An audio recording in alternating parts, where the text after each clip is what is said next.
What's up, my family? Listen, first-time listener, or you've been here the whole damn time. Hit that like, hit that subscribe, giddy up, let's go, enjoy the clip, no notes. The Sixers can beat a healthy Nets squad. Do you agree or disagree? Let us know. Facebook, YouTube, Twitter, Twitch. That's where we're live. Everywhere you get your podcasts, we're there as well. Hit that like, hit that subscribe. Make sure you subscribe to Philly Take with RB, Run It Back Philly with DJ, and Money Pop Podcast with Nate Moss that you can also find on A2D Radio every Friday night at 10:30 if you want to win a couple bucks. Or you can just follow Wilson if you want to lose some money. So you're just how you want to go about that. Listen, I've said enough. I agree. I'll let you guys all go first. RB, you want to get it started. Can they be the healthy Nets squad? Do you agree or disagree? Yeah. First off, Tom, thanks for bringing us on and everything. Big fan of what you guys do here at A2D. Shout out to everybody that is involved. In terms of can we beat a healthy Nets squad? Absolutely. And we also didn't mention, but LaMarcus Aldridge just retired not too long ago. So that's another piece out of there. But even with Aldridge, of course the Sixers team can beat the Nets. Now, to try to circle it back to last night, I don't give two craps about the game last night. I was absolutely deflated when KD didn't play. I mean, he was out there shooting jumpers pregame from the baseline. I knew he could go. He just didn't want to. The Nets don't want to give away their cards. And honestly, I think the message they sent to us last night is, we don't care about the seed. We can compete with anybody. Okay, fine. Let us have the 1 seed. Let us stay at the Wells Fargo where we're comfortable. But the reason we can win is because of what we saw on display last night. I don't care who's out there. You can't stop Joel Embiid. I mean, you got a 7-foot man shimmying, fading, putting the ball on the floor. I mean, there's just no stop. They were throwing 2 men at him. They were throwing 3 men at him. There is no stop in Joel Embiid. Can the Sixers beat the Nets? No doubt in my mind about it. Go ahead, DJ. You can run it next. Yes. Yes, the Sixers can beat the healthy Nets squad. You're going to need the Sixers bench to play better than they did last night. That's the main thing that I was upset about, I think, towards the end of the game, is that the Nets bench made a run on our bench, and then we had to hit the panic button and throw the starters back in there, and then the whole rhythm was thrown off where Joel Embiid wasn't in the rhythm that he was in the beginning of the game, and it just looked horrible at the end of the game. But I do agree that doesn't actually mean much in the grand scheme of things, because that wouldn't have been what Doc Rivers did. If we're playing in the playoffs, he's not going to go an all-bench lineup in the fourth quarter, obviously. So none of that is actually going to happen in the playoffs like it did last night.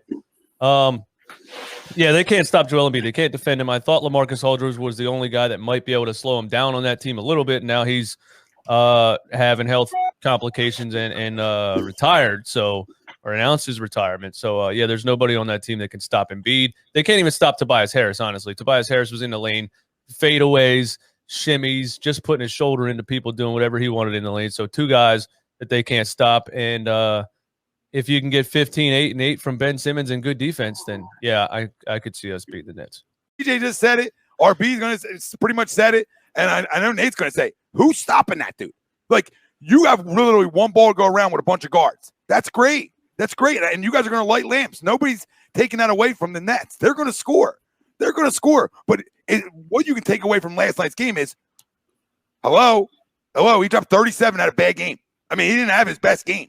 He shot 44% from the field. That's not him. He's a 50% plus guy.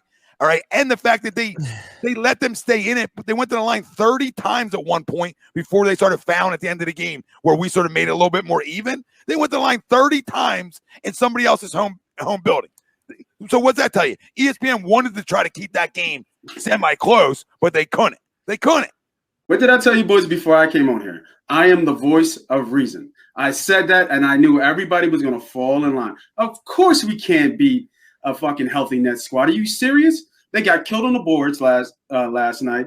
They got killed on offensive boards last night. They went what? Brooklyn was like 19% from 3. Like, come on, y'all. And Kyrie, we're talking about one ball with all these guards. Who's going to stop any of them?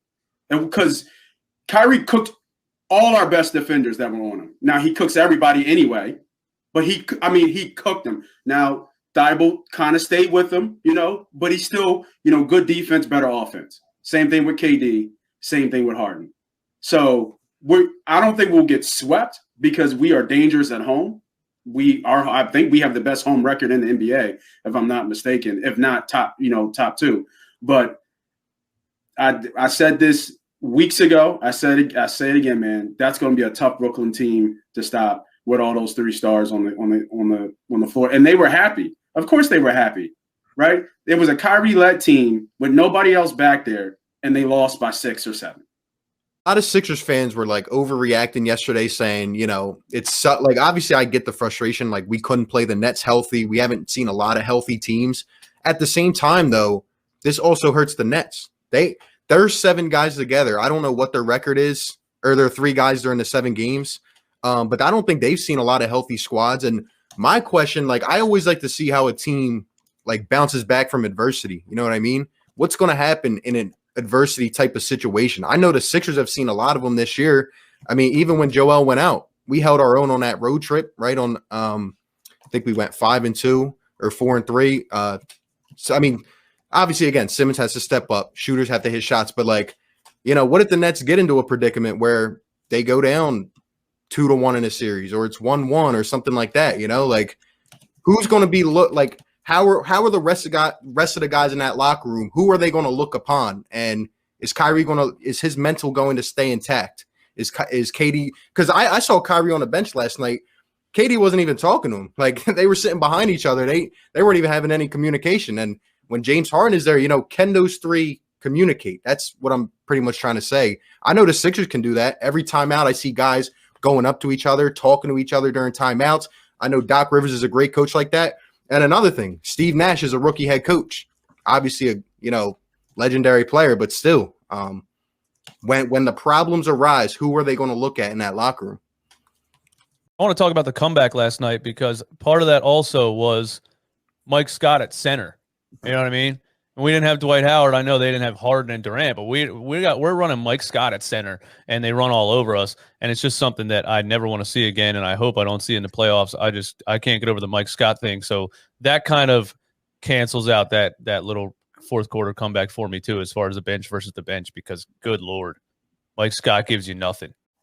I think everybody we compare Ben to has exceeded their expectations. Draymond Green, drafted in the 2nd round, exceeded his expectations.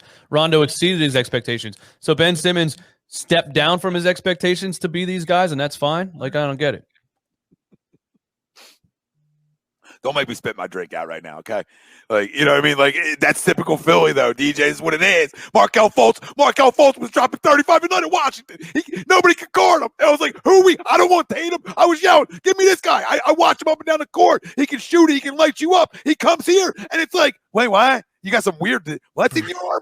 I never heard of it. I had to get the doc on. Dr. Paul Vidal, specialized physical therapy. I said, Doc, I've never heard of this before. Is this real? Because I don't know. So I mean, this is what we're dealing with. And then he goes to Orlando, and before the ACL, obviously, had no problem scoring. I'm like, right. The guy we needed. This is the guy that we needed to go with Ben.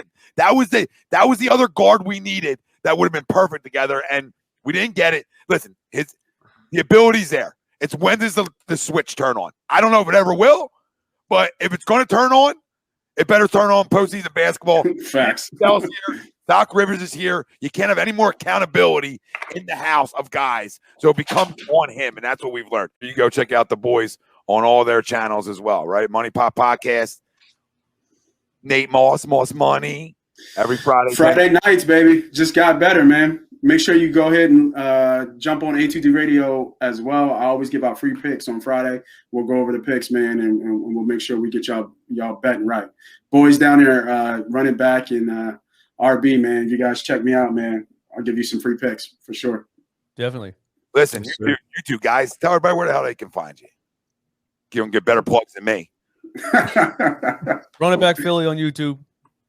That's Philly me. Take with RB on YouTube, man. Check us out. You heard, fam. Boys, thanks for jumping on. Great show. Fun to talk Sixers. Wins are wins. First in the East, the Beast in the East. If you don't see that, kiss my ass.